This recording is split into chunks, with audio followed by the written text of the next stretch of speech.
Assalamualaikum warahmatullahi wabarakatuh. Perkenalkan, nama saya Rika Imailinka, NPM 1851010255. Di sini saya akan mempresentasikan mengenai ekonomi pertanian di Indonesia.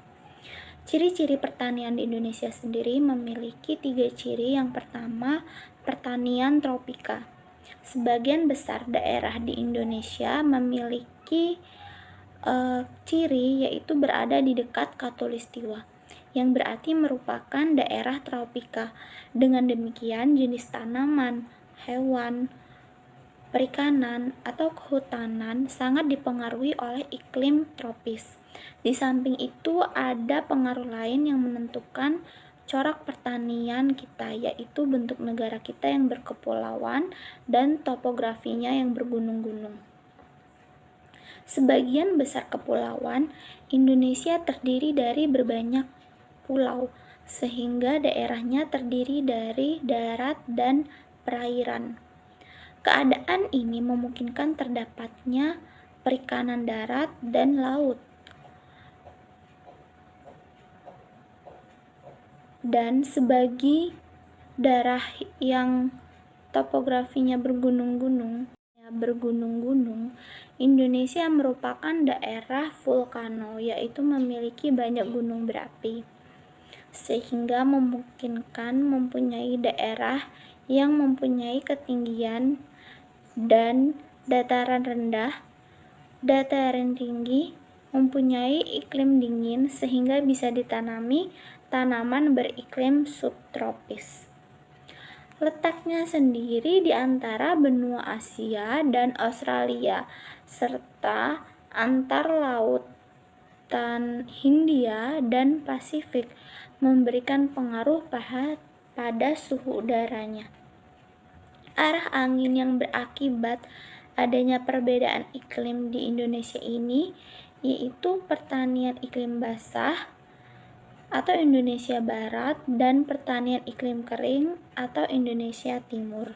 Bagian barat yang terdiri dari Sumatera, Kalimantan, Jawa, dan sebagian Sulawesi mempunyai iklim basah, yaitu mempunyai banyak hujan dan banyak terbentuknya hutan tropika. Sedangkan bagian Indonesia lain yang terutama di Indonesia bagian timur terdiri dari NTB, NTT, Maluku, iklimnya kering sehingga tumbuh padang rumput. Pertanian di Indonesia sendiri juga mengenal adanya pertanian rawa, pertanian darat atau kering, pertanian beririgasi atau basah.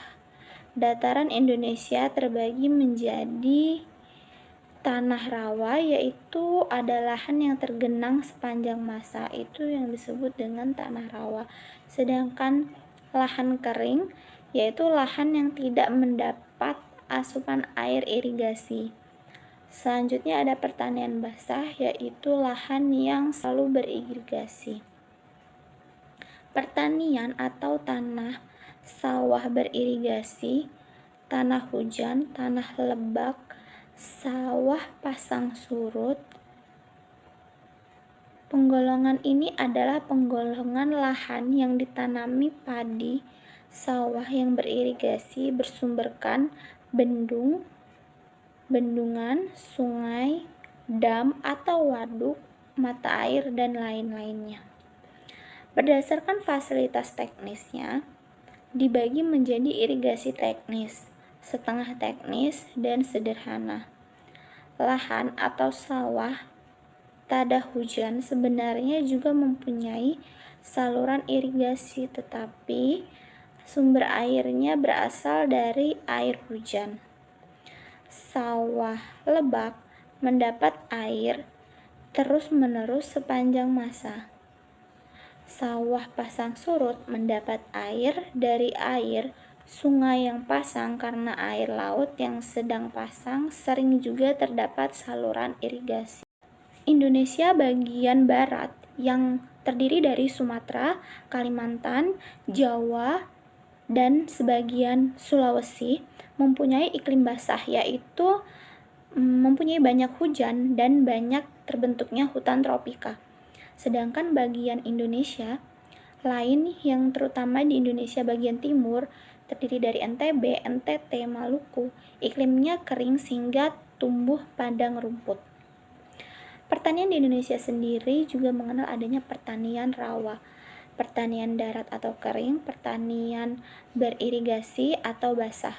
Dataran Indonesia terbagi menjadi tanah rawa, yaitu ada lahan yang tergenang sepanjang masa, itu yang disebut dengan tanah rawa.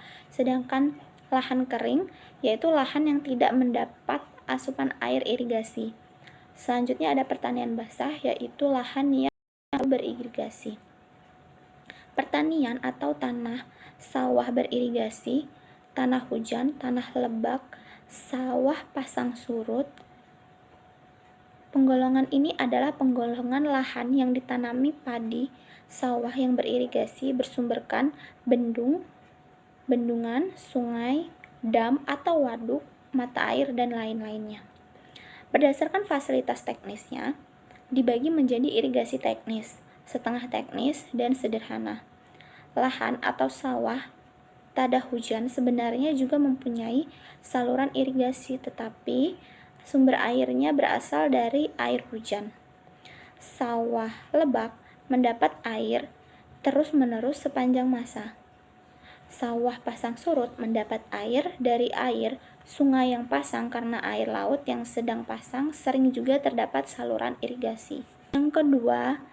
Ciri yang kedua yaitu pengusahaan pada luas usaha relatif sempit. Kurang dari 1 hektar dicirikan dengan adanya tanaman bahan makanan, dan pada daerah yang usaha pertaniannya dilakukan dalam jumlah yang luas, diusahakan tanaman perkebunan atau kopi, atau bisa juga kakao atau lain sebagainya. Ciri yang ketiga yaitu penggunaan tenaga kerja manusia yang relatif lebih banyak dibandingkan dengan penggunaan tenaga mesin.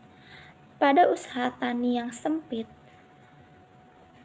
penggunaan tenaga kerja keluarga relatif besar dan penggunaan tenaga kerja manusia bersifat musiman. Karena perbedaan pada setiap kegiatan pertanian demikian, juga dalam macam aktivitas dari kegiatan pertanian juga dibedakan antara penggunaan tenaga kerja berdasarkan seks. Tenaga kerja pria digunakan pada pekerjaan yang relatif berat seperti pengolahan tanah dan pengangkatan hasil panen. Sebaliknya, tenaga kerja wanita untuk pekerjaan yang relatif ringan seperti menyiang dan panen. Ciri yang terakhir yaitu ada kontribusi sektor pertanian terhadap perekonomian Indonesia yang relatif besar, bukan hanya terhadap PDB tetapi juga terhadap penyerapan tenaga kerja. Pertanian dalam perekonomian Indonesia sendiri memiliki beberapa poin. Yang pertama ada penghasil berbagai jenis bahan makanan, sandang, dan papan. Yang kedua adalah kontribusinya terhadap PDB. Jadi pertanian itu memiliki kontribusi yang cukup besar bagi peningkatan PDB. Selanjutnya ada penyedia lapangan kerja bagi kurang lebih 70% penduduk Indonesia. Poin selanjutnya menyediakan bahan baku bagi industri dan merupakan sumber pendapatan bagi petani pada khususnya dan bagi pihak lain pada umumnya. Lalu pertanian dalam perekonomian Indonesia sendiri merupakan multiplier efek lainnya.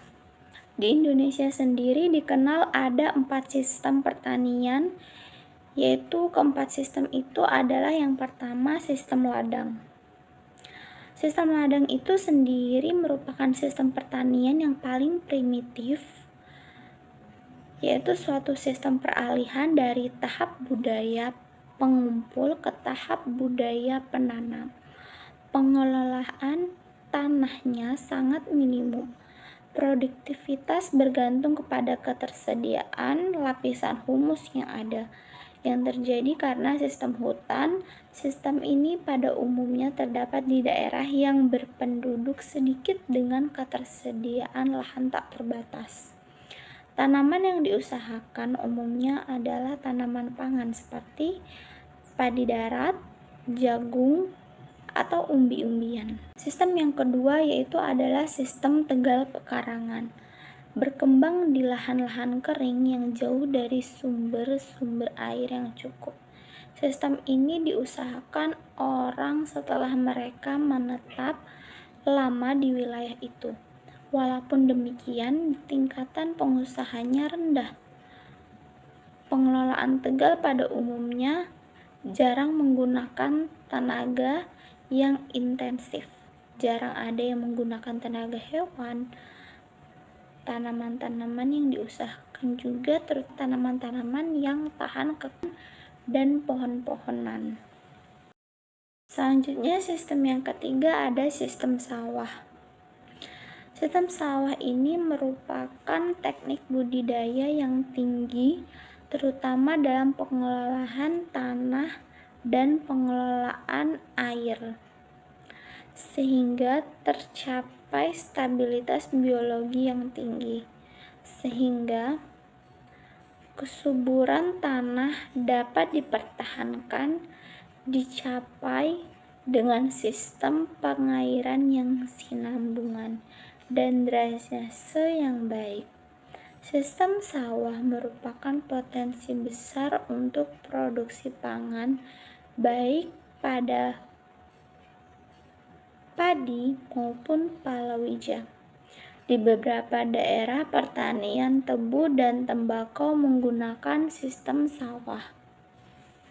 Sistem yang terakhir adalah sistem perkebunan, di mana sistem perkebunan ini baik rakyat maupun perkebunan besar atau estate yang dulu milik swasta asing dan sekarang kebanyakan perusahaan negara, berkembang karena kebutuhan tanaman ekspor, dimulai dengan bahan-bahan ekspor seperti karet, kopi, teh, coklat yang merupakan hasil utama. Sampai sekarang sistem perkebunan berkembang dengan manajemen yang industri pertanian. Jadi, sistem perkebunan ini adalah sistem yang paling maju di antara 4 sistem lainnya.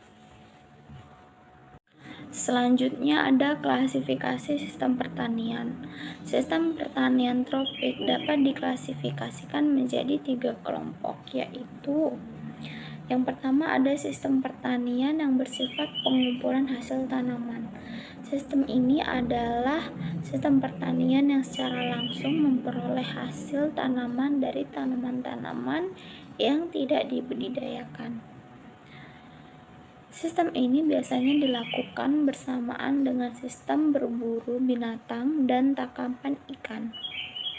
Selanjutnya ada sistem pertanian yang bersifat budidaya tanaman. Sistem ini merupakan sistem pertanian yang paling banyak atau paling utama di daerah tropik, yaitu sistem budidaya tanaman ini.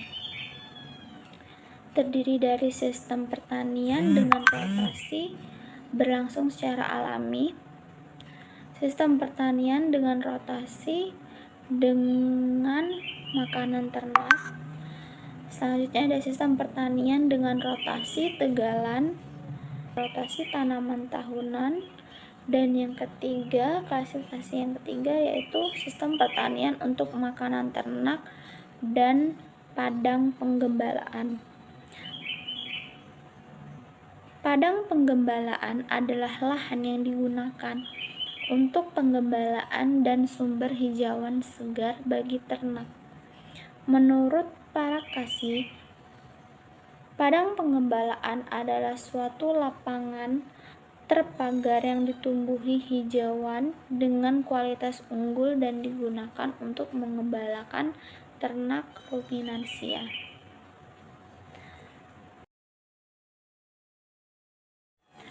Saya rasa itu saja yang dapat saya sampaikan. Apabila ada salah kata, saya mohon maaf. Kepada Allah saya mohon ampun. Wabillahi taufiq wal hidayah. Wassalamualaikum warahmatullahi wabarakatuh.